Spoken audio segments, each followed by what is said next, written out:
आखिर वो कौन से ऐसे पाप थे जिसके कारण भीष्म पितामह को बाणों की शैया पर लेटना पड़ा। कहते हैं कि गंगा में स्नान करने से सारे पापों से मुक्ति मिल जाती है और मनुष्य मोक्ष को प्राप्त होता है। लेकिन गंगा पुत्र भीष्म ने ऐसा क्या किया जिसका अंजाम इतना बुरा हुआ। महाभारत और रामायण दो ऐसी पौराणिक कथा संग्रह हैं जिसके द्वारा हम जीवन की समस्त समस्याओं का ज्ञान प्राप्त कर सकते हैं। आज इस महाकाव्य महाभारत में वर्णित एक ऐसी कथा का वर्णन करेंगे जिसके द्वारा हम ये जानेंगे कि बाल ब्रह्मचारी और दृढ़ प्रतिज्ञावान होने के बाद भी पितामह को अपने कर्मों का फल भोगना ही पड़ा। इतने बड़े ज्ञानी और धनुर्धर होने के बाद भी उन्होंने अपने पूर्व जन्म के फल को उन्हें भोगना ही पड़ा। तो दोस्तों, मैं आज आपका फिर से स्वागत करती हूँ आपके इस प्यारे से चैनल द फैबुलस इंडिया में। तो आज हम बात करेंगे कि गंगा पुत्र भीष्म पितामह के वे कौन से पाप थे जिस कारण उन्हें बाणों की शैया पर अपना अंतिम समय बिताना पड़ा। तो दोस्तों, ये बात है महाभारत युद्ध की, जब हर कोई जानता था कि भीष्म पितामह को इस युद्ध में पराजित करना नामुमकिन था। लेकिन ये बात स्वयं पितामह ने ही कही थी कि वह किसी स्त्री के सामने अपना अस्त्र या शस्त्र नहीं उठाते, और इसी बात का फायदा उठाते हुए पांडवों ने युद्ध भूमि में पितामह के समक्ष शिखंडी को खड़ा कर दिया, और जिसके कारण भीष्म अपना अस्त्र ना उठा सके। और धनुर्धर अर्जुन ने उसी समय श्री कृष्ण के आदेशानुसार भीष्म पितामह को बाणों से छलनी कर दिया। लेकिन अपने पिता द्वारा इच्छा मृत्यु वरदान होने के कारण पितामह ने सूर्य के उत्तरायण होने तक अपने शरीर को त्यागने से मना कर दिया, और इसी कारण कई दिनों तक उन्हें अपना अंतिम समय बाणों की शैया पर बिताना पड़ा। लेकिन क्या ये सही वजह है? तो मैं आपको बता दूं, नहीं। तो अब बात करते हैं उस पाप कर्म की जिसके कारण उन्हें ये सब भोगना पड़ा। भीष्म पितामह अपने मन में कहीं ना कहीं ये बात जरूर सोचते थे कि ऐसा उन्होंने कौन से पाप किए जिसका फल स्वरूप उन्हें ये सब भोगना पड़ रहा है, और इस प्रश्न का जवाब सिर्फ श्री कृष्ण के पास ही था। एक बार पितामह से मिलने श्री कृष्ण रणभूमि में पहुंचे।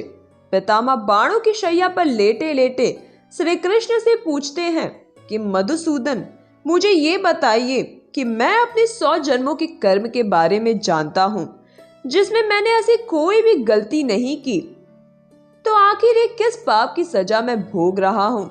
इस पर श्री कृष्ण बोले कि हे गंगा पुत्र, भले ही तुम्हें 100 जन्मों का ज्ञान हो, लेकिन ये तुम्हारे 101 जन्म पूर्व का पाप है। तो बात तब की है पितामह, जब आप एक राजकुमार हुआ करते थे। आप अपने मित्रों के साथ खेलते समय अक्सर कीड़े मकोड़ों को अपना शिकार बनाते थे, और ये करना तो आपकी आदत सी बन गई थी। और आप अपने कटीले बाणों से अक्सर उनके शरीर पर गहरे घाव देते थे।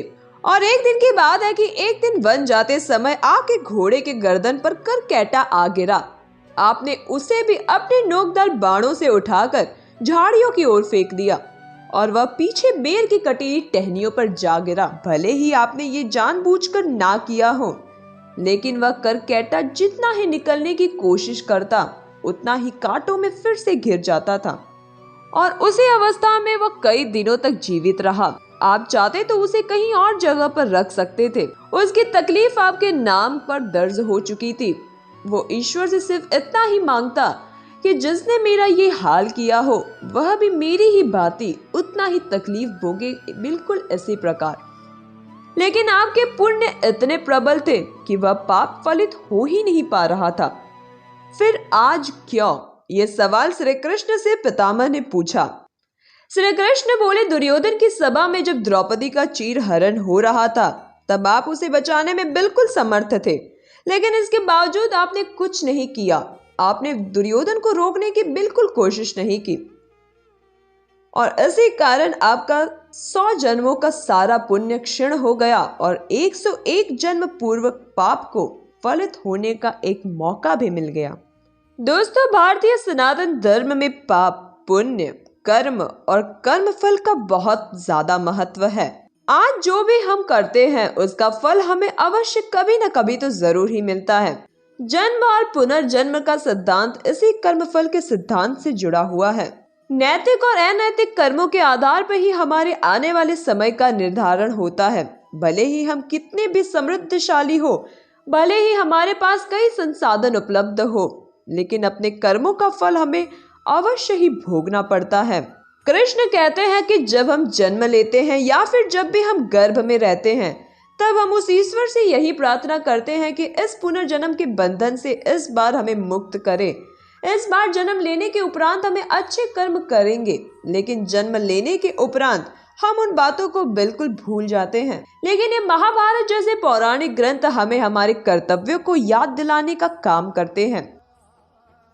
तो ये थी गंगापुत्र भीष्म पितामह की कहानी। पसंद आया हो तो लाइक, शेयर, सब्सक्राइब करना मत भूलिएगा।